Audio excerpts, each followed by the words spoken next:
My point is that you can speak more than one language, which is also begitu. That's right. In fact, that's what we are doing right now. We are Latin American, we are in Jakarta, but we are using English, man. Yes, of course. We need to be proud of ourselves.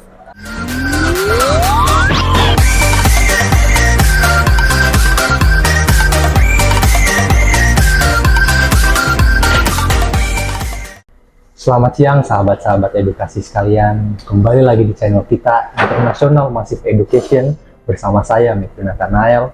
Dan di sini juga ada narasumber kita yang sangat luar biasa, Bang Lawrence Ikinia. Terima kasih Abangku karena sudah hadir di channel kita ini. Sangat berterima kasih. Terima kasih. Oke, jadi sebelum kita masuk atau mengulik materi pembahasan kita pada siang hari ini, mungkin kita atau saya akan membacakan sedikit supaya perkenalkan atau sahabat-sahabat kalian bisa lebih mengenal seorang Bang Lawrence. Saya mungkin akan membacakan sedikit CV dari Bang Lawrence. Bang Lawrence Ikinia pada tahun 2017 berhasil mencapai diploma in New Zealand Certificate of English Language Studies IPU New Zealand. Pada tahun 2019 berhasil menjadi Bachelor of Contemporary International Study IPU New Zealand, dan pada tahun 2022 berhasil mencapai Master of Communication Studies di Auckland University of Technology, dan saat ini beliau merupakan dosen di Prodi Hubungan Internasional UKI. Namun sebelum itu sudah mempunyai banyak pengalaman yang sangat membanggakan. Oke Bang, jadi kita sama-sama tahu lah Bang, kita sudah mau sampai pada penghujung 2023 Bang. Nah di akhir tahun ini kira-kira apakah Abang punya rencana liburan atau holiday gitu Bang? Bagaimana Bang? Wah, terima kasih. Untuk saya secara pribadi sebetulnya tidak ada plan yang banyak. Saya biasanya di akhir dari tahun itu saya memanfaatkan momen untuk merefleksi apa yang sudah saya lalui dari Januari sampai Desember gitu. Kemudian sering saya gunakan momen itu untuk melihat posibilitas atau kesempatan apa yang bisa saya manfaatkan di tahun yang akan datang, seperti itu. Pada dasarnya kurang lebih sama ya dengan teman-teman yang lain.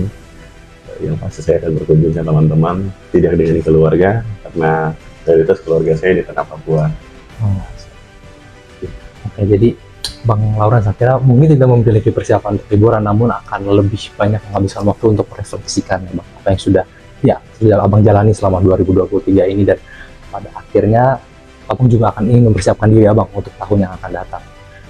Apa yang dilakukan oleh Bang Lawrence ini sebenarnya menarik teman-teman, dimana kita sama-sama tahu meskipun sebentar lagi 2023 berakhir atau kita sudah sampai pada penghujung 2023, namun dinamika hubungan internasional itu belum sampai pada akhirnya teman-teman.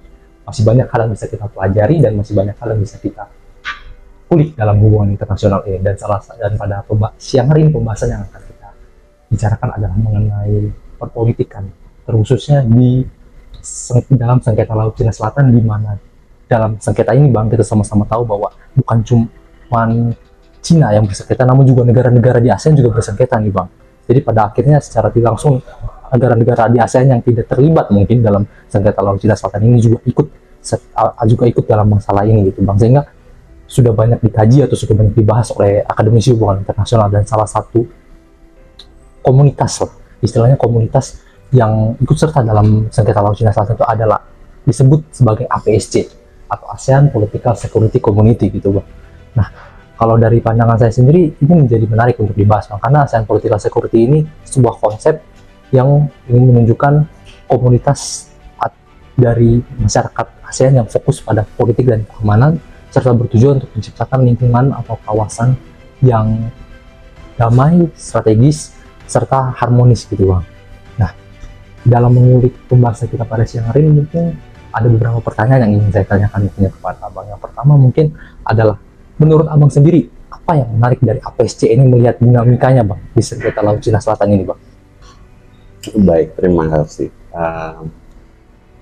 Persoalan Laut Cina Selatan itu sangat menarik sekali.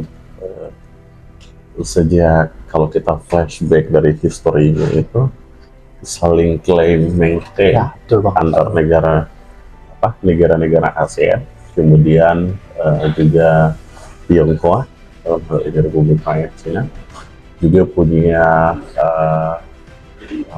manuver yang begitu luar biasa, sehingga secara geopolitik itu memberikan satu goncangan ya di Laut Cina Selatan. Nah, kalau kita melihat sejarahnya ini kan sangat menarik basis atau referensi yang digunakan oleh setiap negara untuk mengklaim bahwa Laut Cina Selatan itu bagian daripada negara mereka gitu. Misalnya China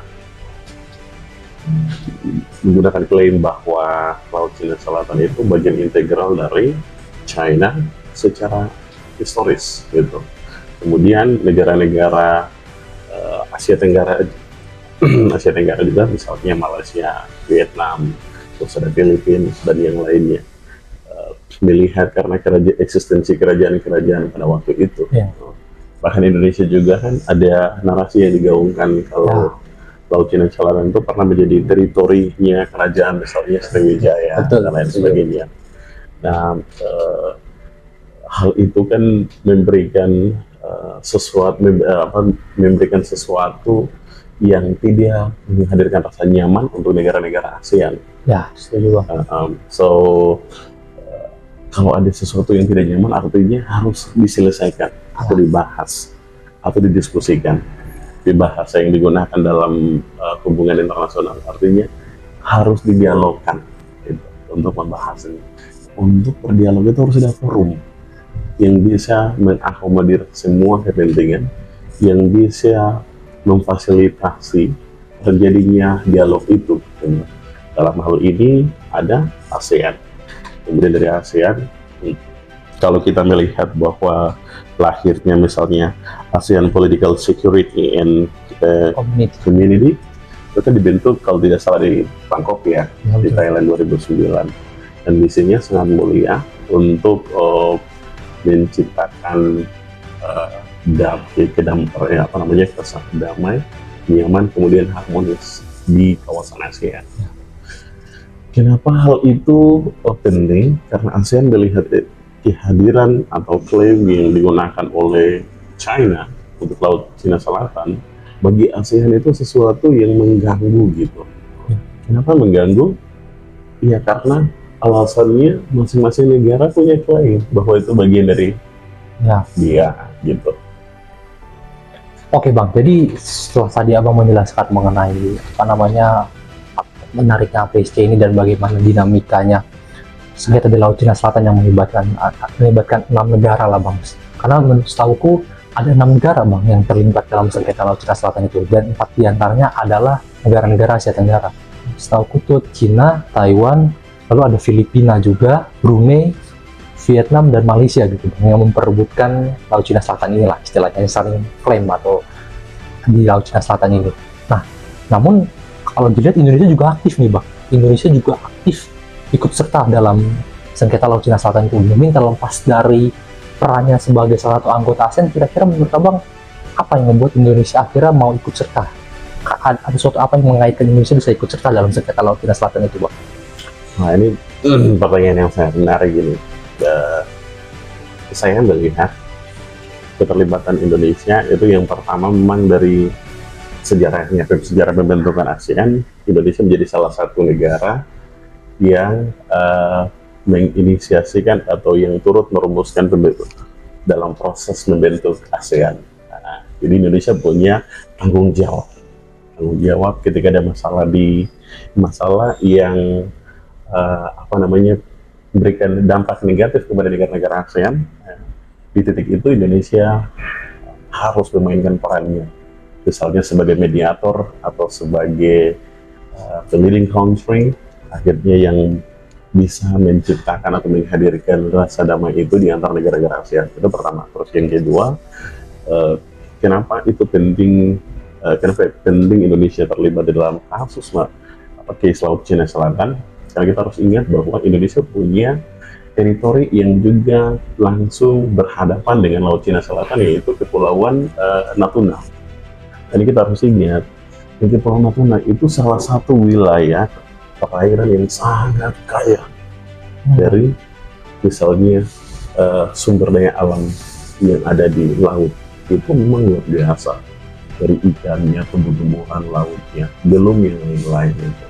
Nah, ini kan menjadi satu sisi suatu keberuntungan untuk kita, tapi di sisi yang lain jadi tantangan gitu. Kita belum tahu nih negara-negara mana yang udah masuk sampai ke perairan Indonesia, dalam hal ini untuk Kepulauan Natuna, lalu mengambil ikan-ikan gitu. Nah, ini kan mengkhawatirkan juga itu.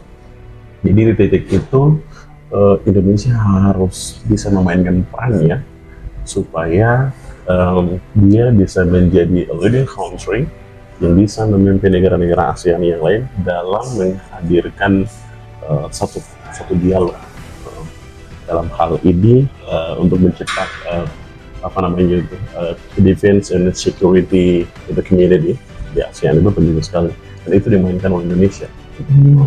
Dan kita kalau lihat dari misalnya dari apa itu luasnya geografi wilayah Indonesia, kemudian juga besarnya populasi ya secara demografi, kita negara dengan populasi terbesar di Asia Tenggara. Setuju, Pak. Kemudian kita negara terbesar dari apa namanya geografi. Jadi banyak hal dari sisi pertahanan, kemudian dari sisi ekonomi, terus dari sisi politik kita punya peranan yang sangat penting itu.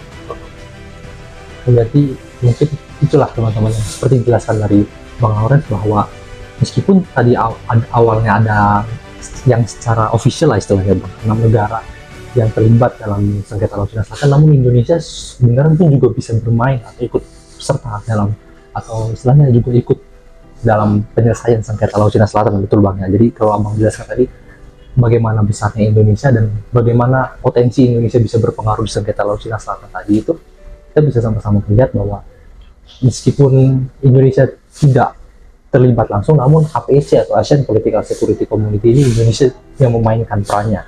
Itu Bang ya, dalam hal ini gitu. Berkonsultasi lah istilahnya dengan Cina gitu, berbicara dan berdiskusi dengan Cina gitu Bang.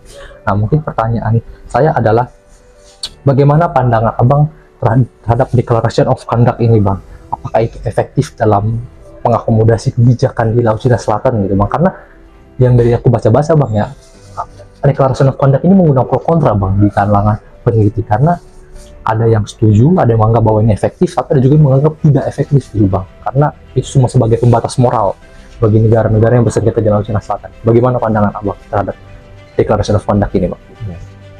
Terima kasih. Saya melihat Declaration of Conduct ini satu kemajuan dalam proses menciptakan atau proses mencapai harapan atau cita-cita bersama, yaitu wilayah Asia Tenggara yang damai, aman dan harmonis. Dari titik itu saya mengakui dan sangat mengapresiasi kerja dalam hal ini Kementerian Luar Negeri Republik Indonesia memang sangat outstanding akhir-akhir ini dalam hal menciptakan stabilitas, keamanan, kemudian harmoni di Asia Tenggara, itu luar biasa. Kemudian apa tadi itu yang sudah apa tadi ini? Pro kontra, apakah keefektifan Bang? Iya, persoalan apakah itu efektif atau tidak, yang sudah dirumuskan itu sudah sangat baik poin-poinnya. Menjadi tantangan untuk kita bersama adalah apakah setiap negara bisa berpegang kepada agreement yang sudah dibuat atau tidak. Itu dia Bang. Nah, tentu kita tidak bisa melupakan bahwa setiap negara punya kebijakan luar negeri itu dilihat dari stabilitas politik dalam negeri. Nah, kita kalau melihat negara-negara Asia Tenggara ini di dalam negerinya itu punya political battle atau challenge yang begitu luar biasa yang harus mereka lalui dengan tujuan untuk bisa mengimplementasikan agreement yang sudah disepakati bersama. Jadi yang sudah dihasilkan itu baik, yang sudah dirumuskan atau diformulasikan item by item itu sudah sangat baik sekali untuk mencapai cita-cita bersama. Jadi ASEAN yang damai, nyaman, harmoni dan lain sebagainya. Ya, itu Bang. Itu sudah bagus. Nah, sekarang yang perlu yang saya melihat secara pribadi adalah menjadi tantangan adalah komitmen setiap negara dalam mewujud nyatakan untuk mengimplementasikan apa yang sudah menjadi agreement atau persetujuan bersama. Gitu. Itu yang menjadi tantangan sekarang. Kemudian untuk menjawab apakah itu baik atau tidak, saya melihat itu baik. Itu suatu pencapaian. Karena dalam sejarah pembentukan ASEAN sampai hari ini, belum pernah terbentuk. Tapi sekarang terbentuk sejak 2009 sampai sekarang. Nah, gitu. Artinya gini, yang bisa menjadi buku panduan untuk setiap negara melihat atau yang bisa menjadi rujukan dalam menjaga keamanan di Asia Tenggara sudah ada, sudah bagus. Dan sekarang adalah setiap negara gimana komitmennya dalam mengimplementasikannya itu. Oke Bang, jadi jika berbicara tadi kita sudah kita pun sudah berbicara banyak ya Bang mengenai Declaration of Conduct, sudah tadi kita bahas gitu Bang.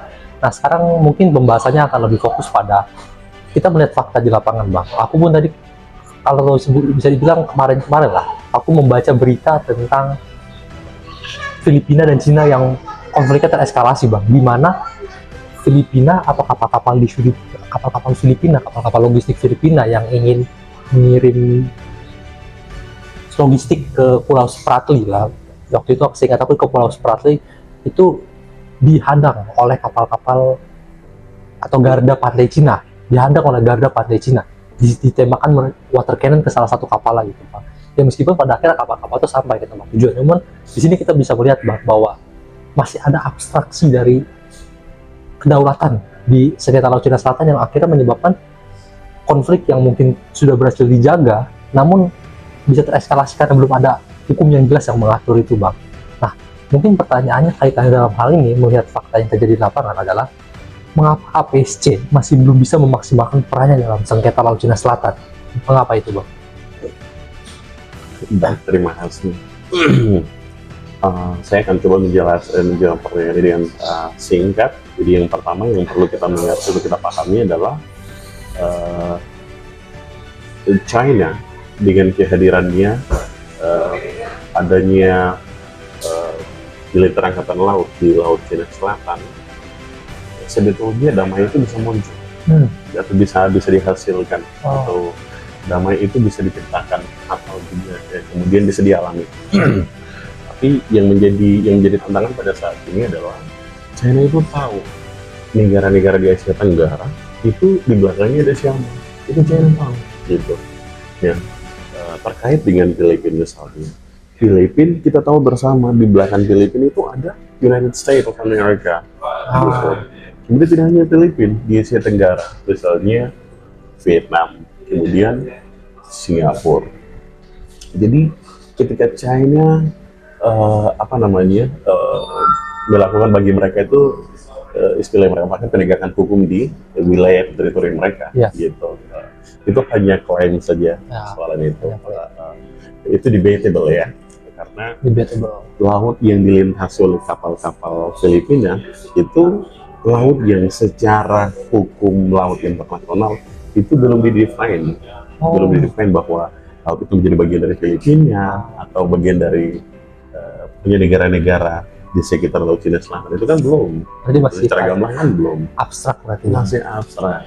Itu kan masih diperdebatkan sampai hari ini kan. Jadi yang perlu diperhatikan itu adalah mungkin setiap pengamat punya pandangan yang berbeda-beda. Ya, betul Bang. Tapi saya melihat ini adalah suatu manifestasi dari sistem intrusifnya China dan Amerika. Gitu. Jadi kita tidak bisa melihat itu yang terjadi di depan saja, tapi kita harus melihat the root cause atau penyebabnya itu apa, itu yang kita harus lihat. Ya, setuju Bang. Jadi ketika melihat bahwa kapal-kapal Filipina yang menjadi korban, menjadi victim, itu sebetulnya itu hanya eskalasi yang terjadi itu. Eskalasi itu terjadi karena suatu akumulasi yang lama dan berkepanjangan. Gitu. Jadi ada akar penyebabnya. Gitu.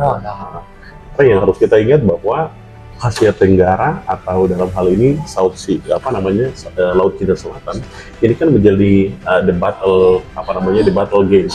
Ya. The battle game-nya, the battleground-nya itu. Ya, battle game yes, kemudian the battleground yes. Ya. Gitu. Antara dua kekuatan raksasa ini, antara Cina dan Amerika Serikat.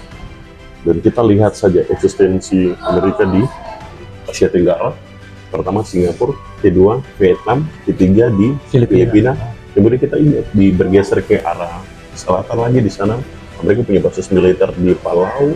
Kemudian sekarang sedang dibangun di Manus Island di Papua Nugini. kemudian yang sudah eksis dari lama di Darwin, Australia. Jadi memang kita sudah melihat itu secara komprehensif gitu. Jadi tidak hanya Sundatan kemudian apa namanya menghalangi proses transportasi lautnya Filipina. Tidak seperti itu.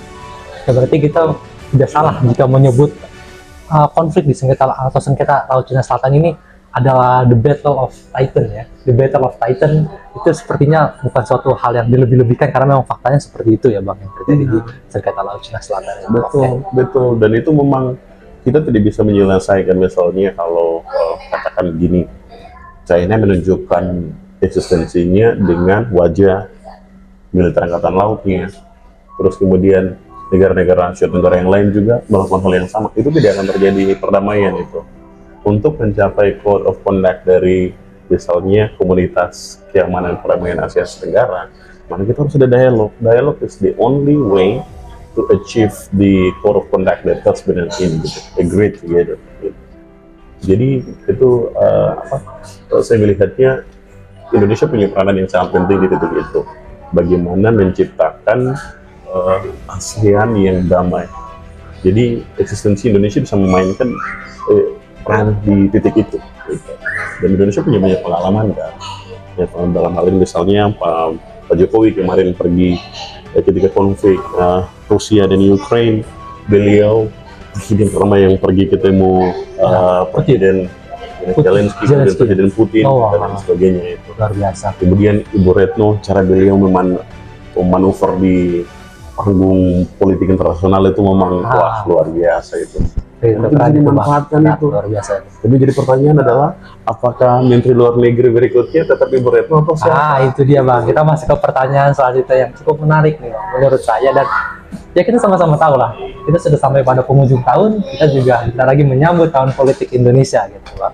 Jadi mungkin pertanyaannya cukup menarik nih Bang. Kira-kira apa yang bisa dilakukan atau kebijakan-kebijakan apa yang bisa dilakukan oleh calon-calon presiden nanti atau calon presiden yang mungkin nanti terpilih menjadi presiden Indonesia di masa yang akan datang nanti Bang. Kebijakannya apa yang cukup menguatkan supaya seperti yang Bang bilang tadi, Indonesia memainkan peran penting di ASEAN, sehingga siapapun pemimpinnya nanti itu akan sangat mempengaruhi peran Indonesia yang penting di ASEAN ini Bang. Nah itu Bang pertanyaannya. Well, saya melihat begini, saya to be honest atau jujur saya belum mendalami visi dan misi terkait kebijakan luar negeri dari setiap presiden. Tapi saya melihat bahwa ketiga presiden punya komitmen yang sama, yang pasti ingin membangun citra positif negara ini di panggung internasional. Gue setuju. Siapapun yang mau jadi presiden atau wakil presiden pasti punya cita-cita itu. Terkait dengan apakah mereka menyampaikan ke publik atau tidak, itu kembali kepada calon masing-masing bagaimana mereka komunikasikan ke publik. Nah, yang bisa saya tegaskan misalnya gini, if katakan saya diberi kesempatan untuk berikan masukan kepada presiden atau presiden terpilih, yang pertama menguatkan yang sudah dibangun oleh Kemenlu pada saat ini, itu sudah luar biasa sekali. Kemudian yang sudah dilakukan oleh Pak Jokowi, bayangkan banyak sekali event-event internasional itu diadakan di Indonesia. Nah, itu kan satu citra positif bangsa di panggung internasional. Ya, dengan semangat yang ada itu terus digaungkan, itu terus dimanfaatkan itu. Nah, satu hal sebenarnya tidak ada formula yang tepat untuk menyelesaikan konflik di Laut Cina Selatan. Kenapa? Karena negara yang sedang bermain atau Laut Cina Selatan menjadi battle groundnya dua kekuatan raksasa di dunia. Ya, sementara Indonesia ini posisinya ada di as a middle player country. Nah, yang bisa Indonesia lakukan terus mendorong supaya terjadinya dialog itu. Terus mendorong jangan mengedepankan pendekatan approach-nya secara militer. Tidak, itu tidak menghasilkan konflik, tapi itu hanya menyisakan luka batin yang dalam dan menyisakan banyak sekali korban nanti. Sehingga yang terus didorong adalah dialog itu. Dan itu secara budaya, secara kultur, orang Indonesia punya budaya itu. Ketika ada masalah, kita duduk bersama dan kita bahas bersama, bermusyawarah. Itu modal yang sangat berharga. dialog ini kan bahasa yang kemudian diajarkan oleh negara-negara imperialis, negara-negara barat. Ya, kita dorong bermusyawarah lah gitu. Let's, gini kita tawarkan istilahnya, mereka kalau ada masalah, mari, we want to offer Indonesian way of solving the problem, which is musyawarah. Nah, gitu. Oke, sangat luar. Dan itu di forum internasional diakui. Contoh kasus, contoh ketika Indonesia menggunakan konsep musyawarah, contoh peristiwa Pepera 1969 itu Indonesia ya. Oke, act of free choice itu metodenya atau itu konsep yang ditawarkan oleh PBB. Tapi Indonesia punya Indonesian way of doing that gitu. Nah, hal ini bisa ditawarkan dalam menyelesaikan konflik Cina Selatan. Tapi untuk menyelesaikan tidak bisa. Yang kita butuhkan itu adalah presiden terpilih, wakil presiden terpilih bisa membuat satu kebijakan yang bisa mendorong Laut Cina Selatan itu perlu ada acknowledgement antara satu negara dengan negara yang lain. Itu harus jelas, bisa didorong itu. Karena hal itu akan berdampak kepada ekonomi tidak hanya di negara-negara Asia Tenggara, misalnya Australia, negara-negara Pasifik lain, negara-negara Eropa, Amerika, karena kapal-kapal mereka ini dia melintasi perairan itu, gitu. Termasuk Indonesia. Indonesia kan China ini kan the main trading partner. Ya, nah, di titik itu Indonesia bisa mainkan peran itu. Oke, berarti mungkin bisa kita ambil kesimpulan dari penjelasan Abang tadi bahwa ada dua nih Bang, ada satu kesimpulan dan satu pelajaran yang bisa kita ambil Bang. Mungkin artinya ketika nanti di masa yang akan datang nanti, siapapun presiden yang terpilih nanti, yang perlu dikedepankan adalah dialog ya Bang. Karena seperti yang Bang bilang tadi, di Asia, di sengketa Laut Cina Selatan ini, itu adalah the battleground. Dan menurut aku tuh, itu the massive battleground Bang. Itu sangat besar, karena ada pihak-pihak adidaya atau negara-negara adidaya yang berkepentingan di dalam situ Bang. Sehingga ketika Abang bilang Indonesia mempunyai peran penting, yang bisa dilakukan oleh presiden di masa yang akan datang itu mungkin adalah mendorong dialog, terus mendorong dialog agar stabilitas keamanan terus terjaga gitu Bang. Jadi dalam arti ketegangan bisa dikurangi dan rasa saling percaya satu sama lain di antara negara-negara yang bersengketa itu bisa meningkat gitu Bang ya. Dan mungkin pelajaran yang bisa kita ambil sebagai seorang akademisi atau sebagai masyarakat Indonesia adalah perlu adanya musyawarah Bang. Segala sesuatu harus bisa kita selesaikan dengan berbicara satu sama lain, dengan berdiskusi satu sama lain, di mana kita bisa saling berbagi pikiran, kita bisa saling paham pikiran satu sama lain. Karena hal seperti musyawarah atau berdiskusi ini bukan sebuah hal yang baru buat kita ya Bang. Kita sudah menjadi budaya bagi kita di Indonesia ini dan sifatnya bisa kita terapkan atau misalkan dasarnya bisa kita terapkan di dunia internasional juga ya Bang. Seperti yang Bang bilang tadi bahwa ketika Indonesia menerapkan musyawarah juga banyak pihak-pihak yang menerima dan setuju dengan itu. Karena pada akhirnya ketika kita mulai berbicara, kita mulai berdiskusi, kepercayaan bisa terbangun di antara pihak-pihak yang berbicara atau pihak-pihak yang berdiskusi itu. Oke Bang, setelah pembahasan kita yang panjang dan menarik ini Bang, kira-kira apakah Abang punya pesan atau closing statement mengenai pembahasan kita hari ini Bang? Baik, terima kasih. Kalau saya mungkin ada beberapa hal praktis yang bisa kita lakukan bersama sebelum saya menyampaikan beberapa hal yang saya pikirkan. Yang pertama yang perlu kita sadari dulu untuk khususnya anak muda, generasi milenial Gen Z, bahwa Indonesia itu negara populasi terbesar keempat di dunia, kita harus ingat itu. Iya betul Bang. 280-an juta ya. Sebentar lagi 300 juta. Nah, itu dari populasi, kemudian dari demografi, secara geografi kita negara yang sangat besar sekali, sangat besar. Kemudian negara kepulauan terbesar di dunia. Setuju. Nah, ini kan menjadi modal yang sangat berharga untuk kita. Kita bangga dengan realita atau kenyataan atau fakta yang ada. Tapi kemudian itu di sisi yang lain itu menjadi tantangan untuk kita. Bagaimana kita berpikir? Ketika ada tantangan, itu men-trigger kita, mendorong kita untuk kita berpikir, kita siap dari berbagai hal. Yang bisa kita lakukan sebagai anak muda, yang ingin saya sampaikan itu ada beberapa hal. Yang pertama, kita harus ingat bahwa pola berpikir apa yang kita berpikir pada saat ini atau apa yang kita diskusikan pada saat ini kurang lebih sama dengan teman-teman di benua yang lain. Mau itu di Eropa, mau itu di Amerika, mau itu di Asia, kemudian Pasifik dan lain sebagainya. Kenapa? Yang pertama, akses informasi yang kita dapatkan pada saat ini, mereka juga dapatkan hal yang sama gitu. 20, 30, 40 tahun yang lalu belum ada internet. Betul. Nah, sekarang kita punya internet, kita bisa mengakses berbagai jurnal yang dipublikasi misalnya di leading universities across America atau Europe. Kita bisa mendapatkan akses yang sama seperti mereka gitu.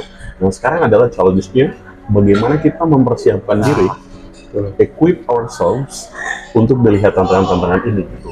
Jadi Indonesia itu bukan hanya menjadi pelaku dalam arti gini, Amerika yang menyusun semua konsep, Australia yang menyusun, dan Indonesia menjadi pelaku. Jadi seperti itu.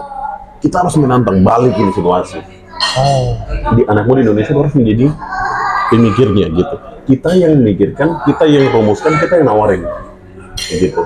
Jadi dalam hal ini misalnya kasus South China Sea ini, kita harus melihat begini. Ini konsep kita, ini kajian kita punya kajian ini berdasarkan dengan wisdom atau kearifan lokal yang sudah ada dari turun temurun. Nah, ini yang bisa dilakukan gitu. Karena persoalan menciptakan perdamaian itu dialognya harus dari hati ke hati. Kalau kita berbicara untuk menyentuh hati seseorang, kita harus menyentuh kultur budayanya itu. Karena kulturnya itu kan nilai yang diwariskan dari turun temurun, dari generasi ke generasi. Artinya dia sudah hidup di DNA-nya. Ya, betul. Kalau kita udah bisa sentuh itu bisa. Kita tidak bisa membuka diri orang Eropa, orang Amerika datang mendikte kita untuk menciptakan damai. Tidak bisa itu. Damai versi mereka berbeda dengan damai versi kita mungkin ya. Gitu iya, ya, betul. Terus yang berikut yang perlu kita sadari adalah anak muda itu harus berpikir bahwa Indonesia secara geografis kan ada di garis khatulistiwa. Nah, tantangan yang ada, kemudian juga kesempatan yang ada untuk kita adalah saya lebih optimistik melihat masa depan yang cerah untuk bangsa ini. Kenapa? Karena kutub utara dan kutub selatan bumi karena perubahan iklim itu tingkat produktivitasnya itu sudah mulai menurun. Sementara di daerah-daerah khatulistiwa ini tingkat produktivitasnya masih stable. Artinya secara ekonomi negara kutub utara, negara kutub selatan akan rely pada negara-negara ini, negara khatulistiwa. Jadi pertanyaannya apakah mereka akan rely atau mereka akan rebut gitu.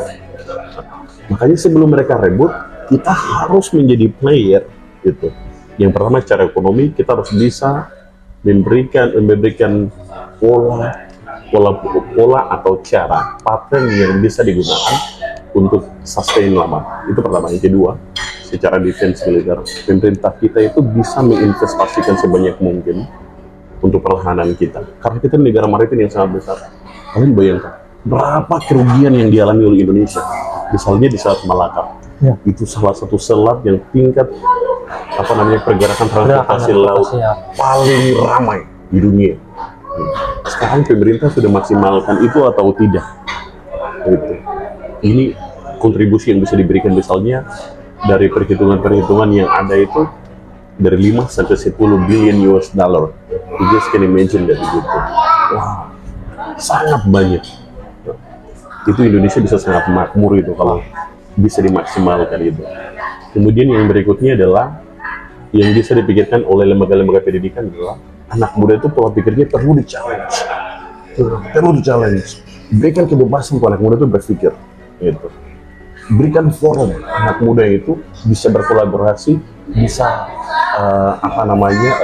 selain berkolaborasi bisa saling bertukar pikiran, kemudian saling menantang dengan negara-negara maju. Harus itu. Indonesia tidak bisa ada di mental sebagai kita mental misalnya negara-negara berkembang. Kita tuh harus berpikir, sudah ada di imajinasi berpikir kita bahwa kita sedang menuju negara maju gitu. Pola pikir kita kan udah maju sekali nih. Ya, betul. Tidak ada bedanya dengan teman-teman di Amerika, teman-teman di Australia, teman-teman di Europe. Dia beda. Yang beda itu nature-nya, environment-nya yang ada di sekitaran kita, itu yang membedakan kita, gitu. Pasangan kita bisa atau tidak? Bisa. Siapa bilang tidak? Sekarang kita tidak bisa mengkritisi pemerintah, kita harus berikan sumbangsi pikiran, solusi kepada pemerintah. Nah, sekarang lewat diskusi podcast seperti ini cara secara tidak langsung kita berikan sumbangsi pikiran kepada pemerintah, baik pemerintah pusat, pemerintah provinsi, maupun pemerintah kabupaten kota. Jadi mereka yang buat regulasi, misalnya di DPRD, DPRP, atau DPR pusat, itu bisa berikan regulasi terobosan yang kemudian bisa mendorong menuju Indonesia maju 2045. Betul. Nah, kita harus bisa. Kita harus bisa. Siap, luar biasa banget di closing statement dari Bang Lawrence yang menyatakan bahwa kita sebagai anak muda tuh sebenarnya, atau sebagai bangsa Indonesia lah Bang, kita tuh tidak mau, jangan sampai mau terus-terusan didikte oleh pemikiran dari pihak asing atau pihak luar yang selama ini mungkin bisa dibilang mendikte kita lah Bang ya. Kita harus bisa menciptakan sebuah diskursus baru, jangan sampai artinya kita terdominasi oleh satu diskursus yang berasal dari luar gitu ya Bang. Jadi menurut saya sesuatu yang sangat menantang buat kita semua, dan mungkin kita bisa mulai dari hari ini sebagai sebuah bentuk pertantangan dalam hidup kita, dalam arti kita mau maju, kita mau terus bergerak, kita mau terus membentuk sebuah pemikiran-pemikiran baru yang akhirnya bisa bersaing di kancah internasional. Sangat luar biasa penyampaian closing statement Satu aja ya. Siapa apalagi itu Bang? Satu aja yang saya ingin sampaikan bahwa kehebatan anak muda Indonesia pada saat ini yang harus kalian ingat adalah dulu orang-orang tua kami, orang tua kita, orang tua kalian itu hanya bisa berbahasa Indonesia, bayangkan. So mereka mau belajar konsep, belajar teori dari barat, dari negara luar, itu mereka harus menerjemahkan, tunggu orang lain menerjemahkan itu. Sekarang kalian bisa berbahasa Indonesia, bisa berbahasa lokal, terus katakan bahasa yang lain lagi, bahasa Inggris, bahasa Mandarin, dan yang lain sebagainya. Hampir anak muda sekarang itu punya kemampuan bio language, or you can speak actually, my point is that you can speak more than one language, which is also begitu. That's right. In fact, that's what we are doing right now. We are not in America, we are in Jakarta, but we are using English, man. Yes, of course. We need to be proud of ourselves. Gitu. Oke, jadi teman-teman, ini jadi tantangan buat teman-teman kita, tapi buat teman-teman sekalian. Jadi apakah teman-teman siap untuk mempertahankan pikiran dan sikap kalian di kancah internasional? Jadi mungkin itulah Bang diskusi kita hari ini. Terima kasih Abang karena sudah mau menyampaikan banyak materi, menyampaikan banyak pemikiran kepada kita gitu. Tentunya ini akan sangat membuka pikiran kita sebagai generasi muda dan masyarakat Indonesia, dan saya berharap agar kiranya konten ini bisa menjadi bermanfaat bagi kita semua. Sekian mungkin konten saya Bang. Terima kasih untuk sudah mau hadir pada diskusi kita siang hari ini. Stay sharp and always learning. Thank you. Dadah.